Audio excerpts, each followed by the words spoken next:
Once he reaches the abandoned train tracks, he makes his way to a fence, bending down and dropping the item that he is carrying, which we now know is Courtney's body.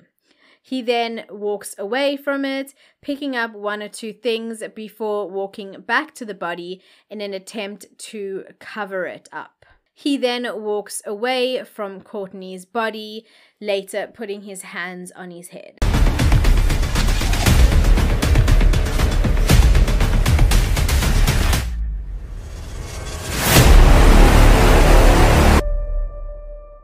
Hello and welcome to episode 18 of Makeup Mayhem True Crime with me, your host, Bella Monsoon. Today's case made headlines in South Africa when it first broke due to the violent and cruel nature of the crime, as well as the age of the victim. As a South African woman, I unfortunately know that this case is not the only one of its kind, with the reality being that every single day in South Africa, so many women and children face many dangers associated with simply existing. In the Western Cape alone, 215 children were killed within a 14-month period, from the 1st of January 2020 to the 31st of March 2021. And those are only the official murders registered at police stations. And how does one even begin to fathom and understand that the person who was good friends with your boyfriend, the person whose child played with your child, the person who shared your home was the very same person who killed your child? But before we get into that, for those of you who are new, let me introduce myself. So here it is in a nutshell. I'm a mental health professional who just so happens to be obsessed with makeup, true crime, and uncovering the motives that drive people to do what they do. That means that every single week I post a brand new video looking at a real-life crime from a psychological viewpoint. Oh, and just in case that wasn't enough, I also happen to complete a full makeup look whilst discussing these cases. During these episodes, I also try to share psychological knowledge and concepts that you may or may not already know in an easy to understand format. So if that all sounds like something that is just your cup of tea, then please consider subscribing and joining the Bellaboo family. As is customary, just a quick disclaimer before today's story. Today's story contains material citing graphic violence as well as the murder of a child. As always, I will issue further warnings if relevant as the story unfolds. I mean, absolutely no disrespect to the victim mentioned nor her family. The purpose of this video is to shed further light on a tragic true crime whilst spreading awareness about the psychological nature of the narrative. As always, this story has been thoroughly researched by myself and includes real-life accounts, footage, and photos from individuals who were involved directly in the case. On the 4th of September 2013, Courtney Pieters was born in Cape Town, South Africa. By the time she was 3 years old, she was a bubbly, friendly toddler, always up to play with her older siblings and children in the neighborhood, and she was a complete mommy's girl. She had 3 older siblings, Andrea, who was 21, Michaela, who was 16, and Adrian, who was 6 years old. Her mother had given her the nickname Macy Pop, and she used to squeal with glee whenever she was called that. Every evening, she would wait at the top of the stairs for her mother to return home, as she was always so excited to see her. The two were very close, and whenever her mother wasn't working, she was spending time with her. Courtney, Adrian, and Andrea lived with their parents, Juanita and Aaron Fourie, in Selbera, Elsie's River. Michaela, on the other hand, lived with a church sister just down the street. Although Aaron and Juanita had been together for over 20 years, they were not married. The house that the family all lived in belonged to Aaron's sister, who also lived there with her 2 children. Her one child, Marsha Wen, who was Aaron's niece, lived with her husband and her 2 children in the outside Wendy house structure. Her children were 9 years old and 1 year old. Juanita had worked as a cleaner at the Hungry line in Paro since around 2016. Aaron was working at a factory in Epping. So when they had extra money, they would pay Marsha Wen to look after Courtney whilst they were at work. As I mentioned, the home was quite packed with different family members. So within the home itself, there were 2 bedrooms upstairs and 1 bedroom downstairs, and this is how the breakdown was. In one of the bedrooms upstairs, there was Aaron, Juanita, Courtney, her brother Adrian, as well as the older sister Andrea. Then in the other bedroom was Aaron's sister and her family.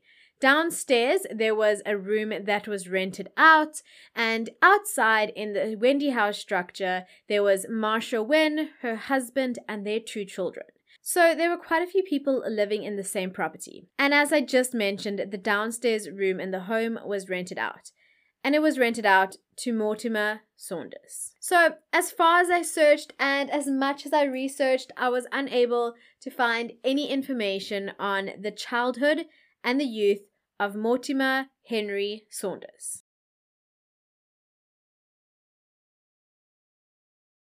So age-wise, in 2017, he was 40 years old. So what I did find out was that he was known as a well-respected, decent man with a family of his own. He had 3 children, 2 daughters, one was 7 and one was 14, as well as an 8-year-old son. He was also employed at a call center. His father was also a pastor who was quite well known in the area. So for those of you who are not from South Africa, communities within areas such as Elsie's River are incredibly close-knit, and they are always looking out for one another, and they also know one another. Mortimer actually knew Aaron from school days, as well as Marsha, who was Aaron's niece. And so when a room in the house was available to be rented out, it just seemed like Mortimer would be the perfect candidate. And so in 2015, he had begun to rent the back room of Aaron and Juanita's property. Very soon, he became part of the household, with Courtney and the other young children often spending much time in his room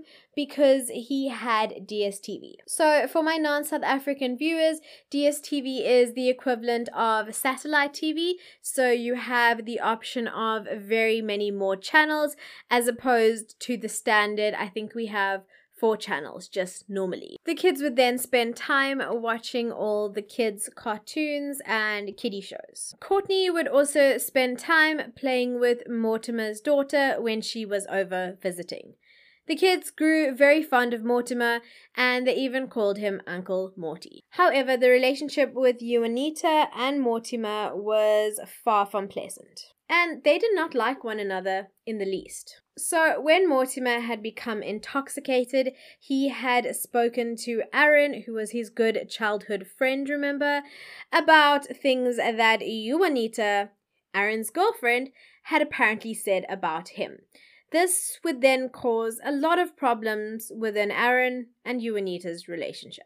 It's also speculated that Mortimer would accuse Juanita of not looking after the children, not cleaning their room, and not buying them clothing. So these conversations often ended in screaming and swearing between the two. Little did Juanita know, though, that their rocky relationship and the ill feelings that Mortimer held towards her would soon have tragic consequences. And so the 4th of May 2017 dawned. The day had started like any other for the families, with majority of the family members heading off to work and school. Before Juanita had left, though, she had breastfed Courtney, and she had made some porridge for both Courtney and Adrian, who was staying home from school. So Courtney was 3 years old, so she was not in school. Adrian was in school, but he was feeling ill that day, and so he had stayed home. She had then given the children kisses, and she had put them back into bed. It was at that point that Courtney had asked her to please bring her home a party pack, which was her usual request. So that day in particular, Juanita was not able to secure finances to pay Marsha, and so Courtney was left in the care of her older brother, Adrian, who was 6 years old at the time. Just so happened that day in particular, Mortimer Saunders was on leave, which had started on the 28th of April. That same morning, after Juanita had left for work, Mortimer had woken up and he had decided to use the bathroom.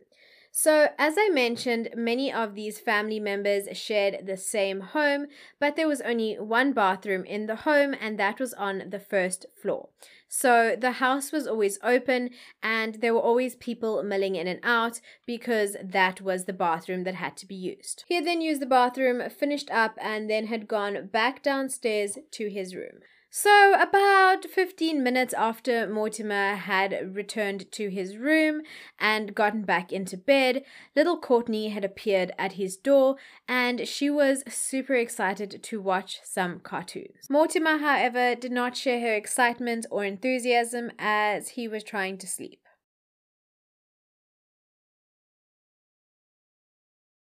She had then wandered off to the lounge where her brother was to go and watch some regular boring TV. Now, if you have ever tried to explain the concept of time to a child, you will understand why it wasn't an hour or two later when Courtney returned, but rather it was about 30 minutes later when she came back to Mortimer's room. I mean, in her mind, it had been hours. So it was at this point that Mortimer later stated that his dislike of Juanita, combined with his annoyance at having been disturbed a second time, led him to give little Courtney ant poison. Sorry, what? How is that a normal response to a situation? How does one even begin to fathom that?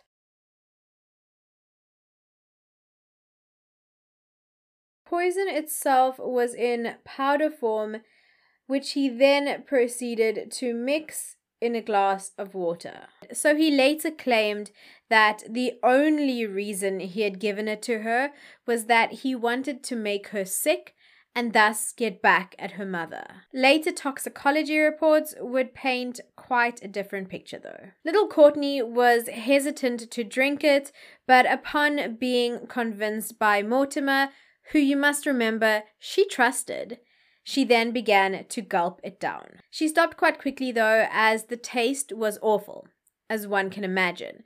But by this time, she had already swallowed a few gulps. She had then began to cough and the mixture had gone everywhere, splattering onto her clothing, her hair, and her face. It was at this point that he had allegedly heard her name being called from the other side of the property.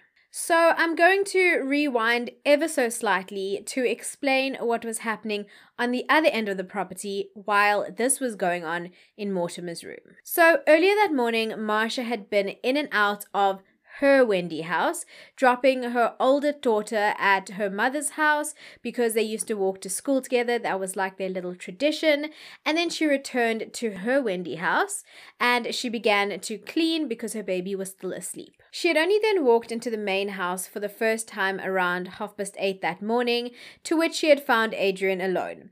She had then asked him where his sister was, to which he had replied she was watching TV with Uncle Morty. This in itself was not unusual. As I mentioned, this was something that happened quite often. And so Marcia didn't think much of it. She then went back to the Wendy house, continued some chores and looking after her baby. So like I said, she was not concerned at this point because Courtney, as far as she was aware, was with Uncle Morty. It was around 30 minutes later though when she had entered the main house again and she still saw no sign of Courtney. She had called Courtney's name a few times just to check where she was in the home. And so this is the point that we jump back into the narrative that's taking place within Mortimer's room.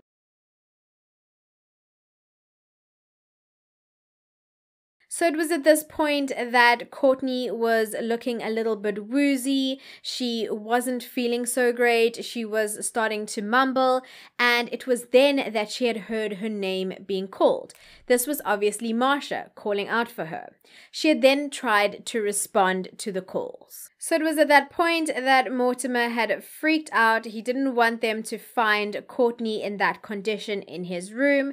So apparently panicking, he had hit her with an open hand on her forehead before shoving a towel into her mouth and placing his hands around her throat. Initially, Courtney had thrashed up and down, but it was a few moments later when her little body had become limp. At that point in time, he had apparently then picked her up and placed her on the duvet in the corner of his room. So he had then left his room with the door wide open, only returning about 10 minutes later. On his way back to his room, he had actually bumped into Marsha. Marsha then asked him if Courtney was still with him, to which he had responded, no, she had left, but he wasn't sure where she had gone.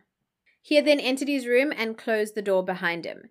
When he had approached her body, he had noticed that her lips were blue and her body was lifeless. He also noticed that it looked as though she had vomited, as there was fluid coming out of her mouth. It was at this point that he says the realization of what he had done hit him, and he sat with Courtney's lifeless body and the TV blaring for about an hour. He had very soon realized that he needed to get rid of the body. But first, he did the unthinkable.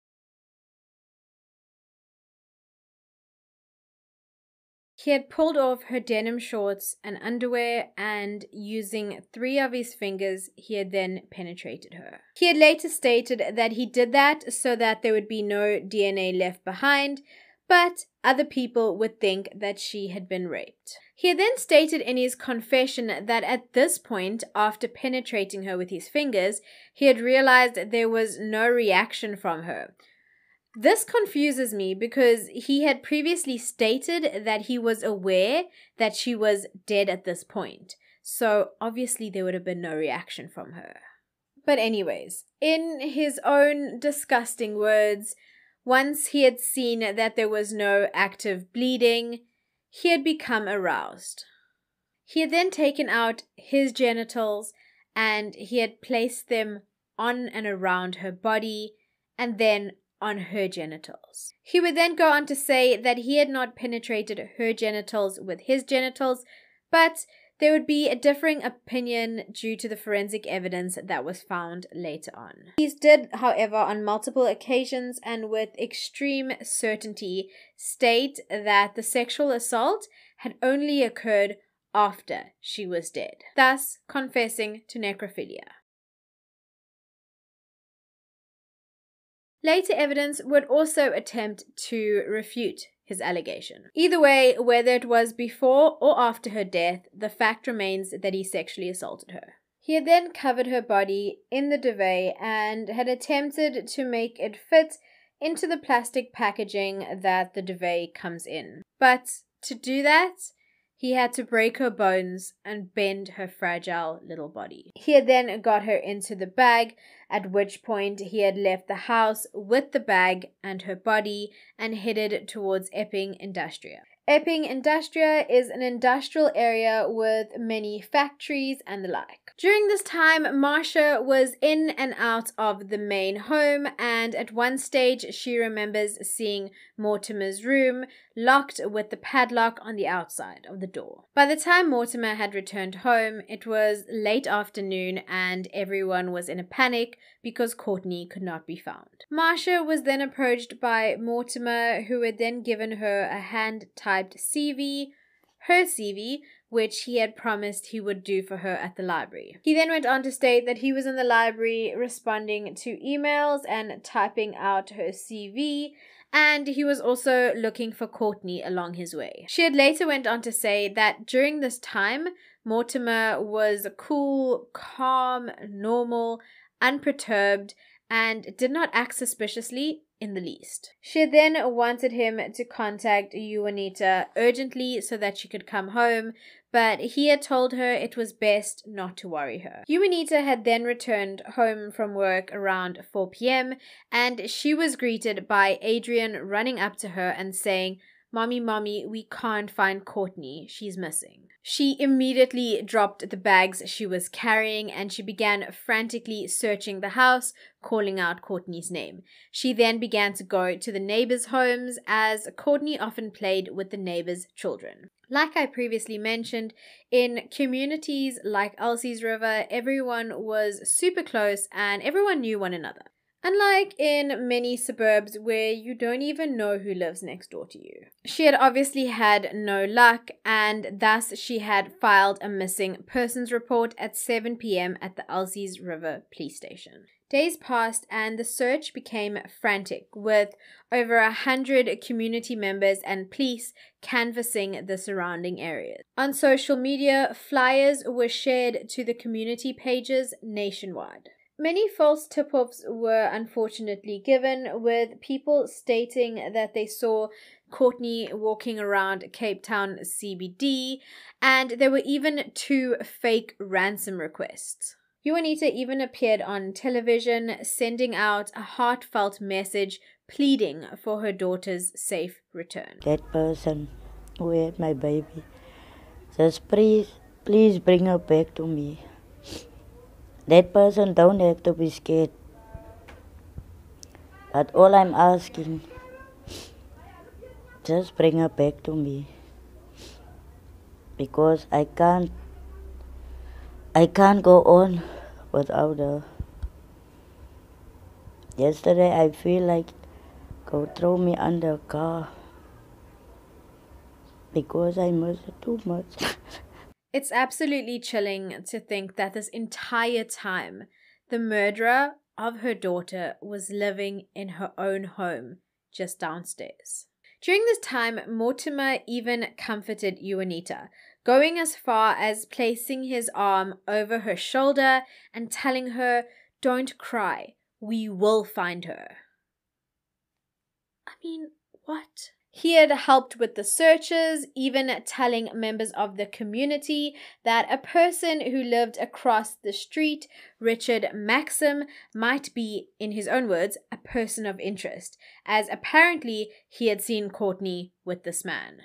I mean, it's really not uncommon for the alleged perpetrators to insert themselves into the investigation, but it's still incredibly disturbing. The police in the days to follow had then searched the entire property from Wendy House to both floors within the home, but they found absolutely nothing. The police would later fall under huge scrutiny from the community regarding the haphazard job that was done. 9 days later, on the 13th of May, Courtney Pieters' body was found. Pamela Schultz, who was part of the community watch, along with some other community members and the police, as well as Courtney's cousin, had been searching the backfields of the Epping factory area. It was there, buried in a shallow grave, pretty much just covered by newspapers and some branches, that she discovered Courtney's little lifeless body. She knew it was Courtney as per the description of the clothing that Juanita had given,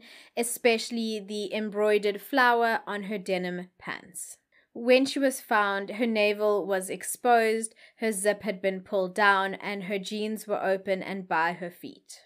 She was also not wearing any shoes. Very shortly after, police officers and the forensic team were called to the scene. Upon arriving, someone noticed that there were cameras along the side of the field, and so they decided to check the footage. The very next day, they had obtained the footage, which they had then shown to Juanita and Aaron. At the time, they both claimed that they did not recognize the man in the video. This is the video.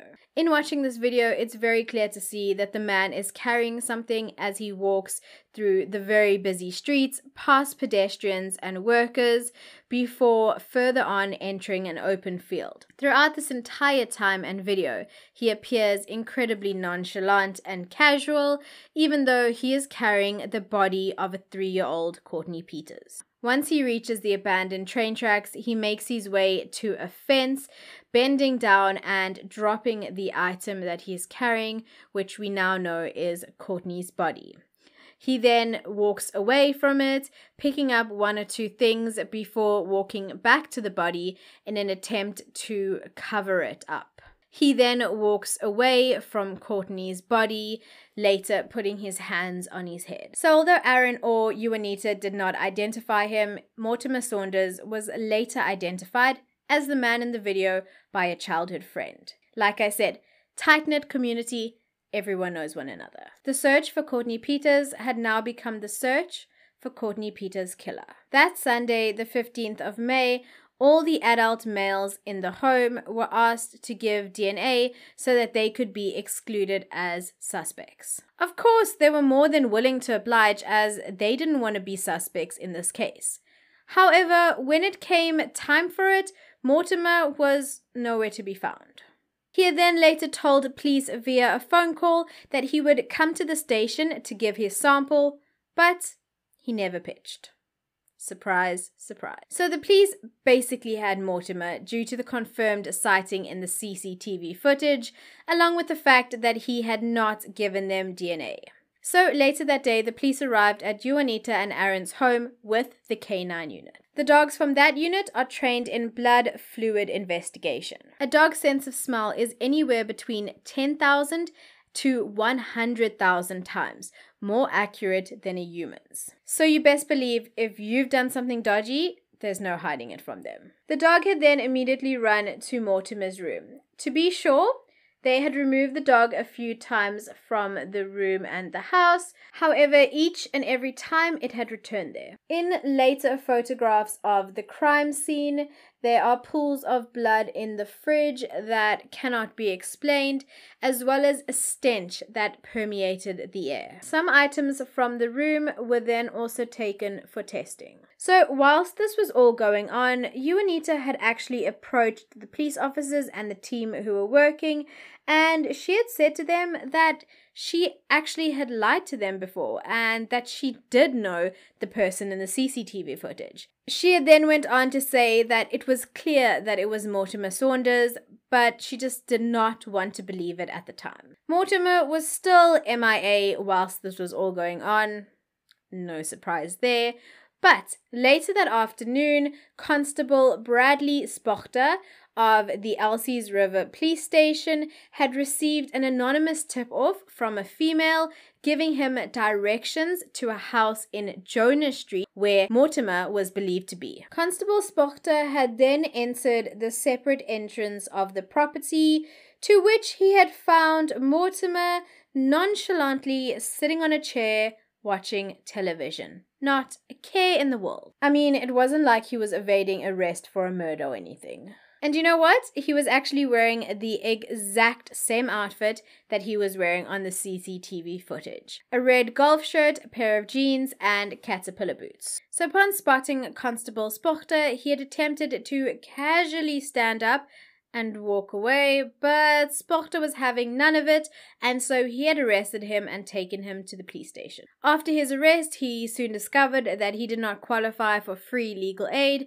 as he earned more than the cut-off threshold. So instead of pursuing a legal aid lawyer, he had initially hired a private lawyer, Tanya Knockler. I mean, this is precisely why I would struggle if I had to be a lawyer.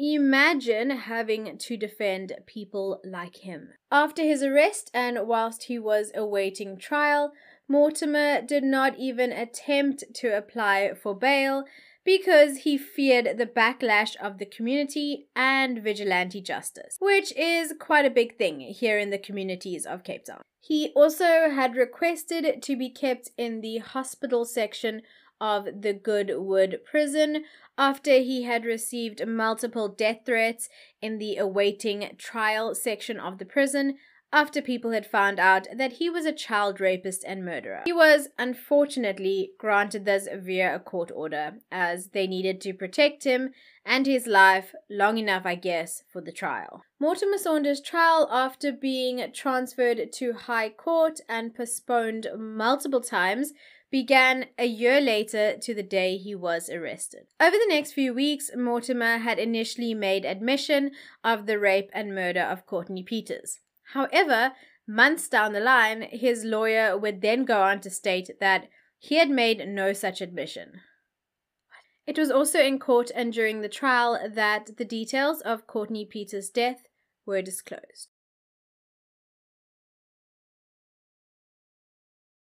Jacobus Adriaan van Zyl, a toxicologist, testified that significant amounts of CARBARYL were found within the samples taken from Courtney. To his knowledge, CARBARYL very quickly metabolizes, which means that it is quickly absorbed by the stomach, broken down, and moves from the blood to the urine.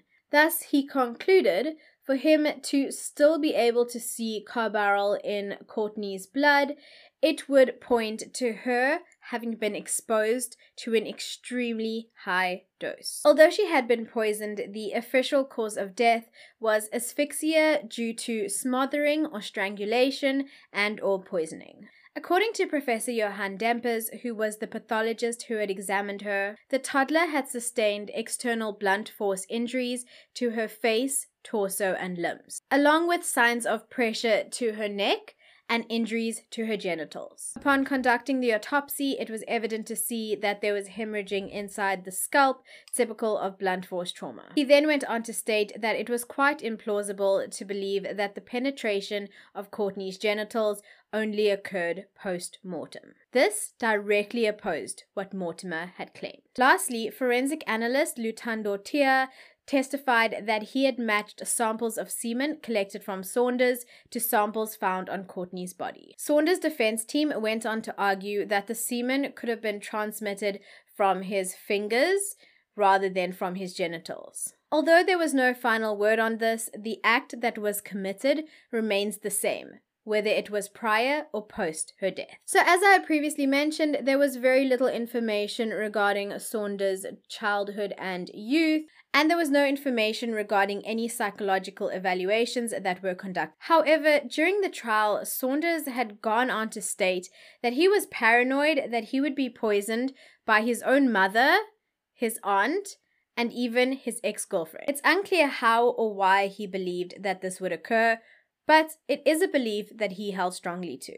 And according to his probation officer, he was also paranoid that Juanita would try to poison his room. Saunders had claimed that his actions were not premeditated. However, he had purchased the ant poison over 8 months prior to Courtney's death. And on top of that, not one individual in the home attested to there being an ant problem. This can only lead one to believe that Mortimer was simply waiting for the perfect opportunity to enact a plan that he had already put thought into. As there are only 2 people in the world that truly know what happened, and one of them is dead, his account is all that we have left. The judge presiding over the case, given all the circumstantial evidence and testimonies, found Saunders guilty of the premeditated murder as well as the rape of Courtney Pieters. Saunders' versions of events, where he claimed that he acted on the spur of the moment, was rejected. When delivering the guilty verdict, Judge Babalwa Pearl Mantame had said, Mortimer Saunders' behavior in the rape and murder of 3-year-old Courtney Pieters was vicious, brutal, inhumane, and ruthless. In most cases, these abominable acts are committed by people against the children they are supposed to be protecting. The accused was in a position of trust. She was a defenseless child. The deceased died a slow, painful death. During November of 2017, Mortimer was busted after posting photos on social media. This came after the guilty verdict had been given to him and whilst he was awaiting sentencing. He had posted photos of himself in Pollsmoor prison along with photos of his girlfriend, Candace. He later went on to delete her photos. According to the Department of Correctional Services, prisoners are not allowed to have cell phones or access to social media whilst in prison. No duh.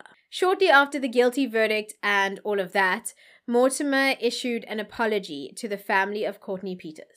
His letter was entitled Apology to Family. He basically droned on about how Courtney didn't deserve what happened to her, how he was sorry for what he had done, and he also stated that he didn't know why he had even done it. But it was all just far too little, too late. And the family of Courtney Pieters, did not accept the apology. After the apology hit social media, Courtney's father had said, "He thought nothing of me as his friend and nothing of my lastborn. He took my child and thinks a letter to the public mentioning my family and my child that he murdered and raped is enough. I am very sorry, but I do not accept this apology." Juanita had said that even though in court she had forgiven Saunders, the letter had angered her, and so she retracted her forgiveness. She went on to say, "God says we must forgive without question, but deep in my heart, I cannot. If I had a gun or something in court, I would kill him." I mean, I don't blame her. When it came to sentencing, as per South African law regarding rape and murder of a minor, he received 2 separate life terms to run consecutively. One for premeditated murder and the other for rape of a minor. For my non-South African viewers, a life term in South Africa is 25 years. So that equates to 50 years behind bars. After the news of Courtney's death had initially hit the media, the president of the time in South Africa, President Jacob Zuma, had gone to visit Courtney Pieters' family. He had offered his support and a plan of action to improve policing in the area, as well as to buy Juanita and Aaron a new home. He believed that this would help them to heal from the trauma, as well as to have a better environment for the remaining children. They were then given a home in Delft. The gesture was incredibly appreciated, and they began to live there in the second half of 2017. Zuma had also gone on to say that a man who stays here can rape the child, kill the child in the bedroom, and break every bone to make the child fit in a plastic bag. It shows something has gone wrong. You don't say.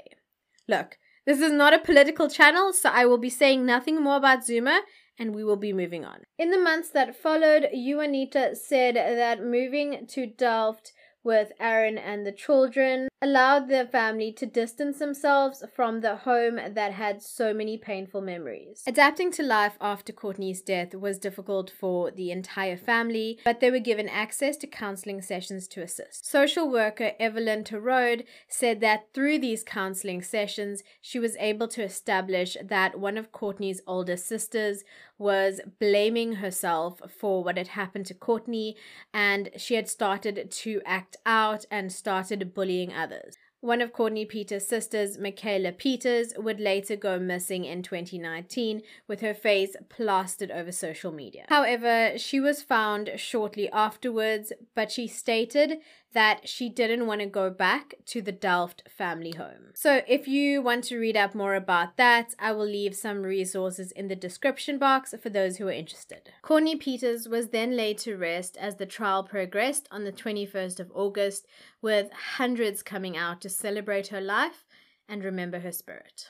After the story broke on social media, many people were angry, questioning why and how could the parents leave their small children alone. There is no simple answer to this. Yes, it's obviously not right or advised to leave young children alone, but life within the socio-economic situation that many South Africans find themselves in often leaves them with no choice. You must also keep in mind that in Juanita and Aaron's mind, the children weren't technically alone, as Mortimer, Uncle Morty, was in the house and Marsha was still in the building just outside.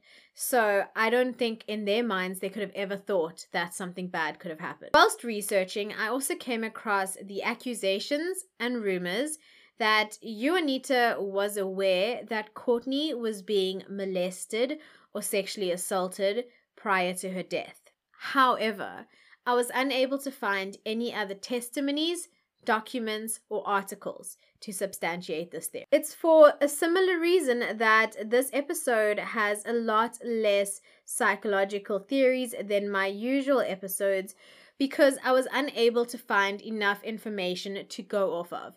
And the last thing I want to do is just create information where it doesn't exist. Juanita was also accused of not being there during the search parties for Courtney, and due to the aggression of the crowd outside of the courthouse at one stage, she actually had to be escorted from the courthouse. As I do not have any further information regarding these allegations, I cannot speak to the validity of it. The judge presiding over the case did make mention of a possible child neglect charge for Juanita. She was, however, granted immunity from prosecution of that charge for the following reasons. Firstly, the reason that she was not at home wasn't because she was out having fun, but rather because she was at work. There was also a distinct lack of professional support that was noted. The emotional ordeal of the trial and testifying was taken into account. And lastly, the deterioration of her health. She had actually been diagnosed with TB and had spent quite a few days and weeks in hospital during the trial. So, throughout the trial, marches took place, groups against GBV, gender-based violence, gathered, and a reminder was felt to all to look a little longer at the people whom they trust so implicitly. So, I just wanted to make an additional note regarding the lack of psychological information within this episode. If you know me, you'll know that I only work with the facts, and so I did not want to speculate about activities such as previous rape or assault of Courtney Pieters, as well as potential grooming by Mortimer. So I decided to just stick to the pure facts and the things that I have made sure are cross-referenced and correct. With each and every episode, you can be assured that I double and triple check facts, and I try my utmost to ensure that I provide and transmit correct information. If there's ever anything that I get wrong, please do comment down below. Let me know, and I am happy to learn to edit the description to reflect the correct information and to move forward from there. And so we've reached the Bella bottom line. This beautiful little life was snuffed out too soon by someone whom she trusted and loved. Many of the rape and murder cases in South Africa, and actually worldwide, are caused by individuals who are known to the victim. It's impossible to know the darkness that lives within a person's heart, but if we as a community can gain Ubuntu. For my non-South African viewers, Ubuntu is compassion, humanity. If we can go by the phrase, it takes a community to raise a child, and do our part, no matter how small, we can help protect one another. Until next time, my loves, thank you so much for joining me on another episode, and thank you so much for your support. I truly appreciate each and every single one of you. Until next week, stay safe, stay awesome, and stay blessed. Bye!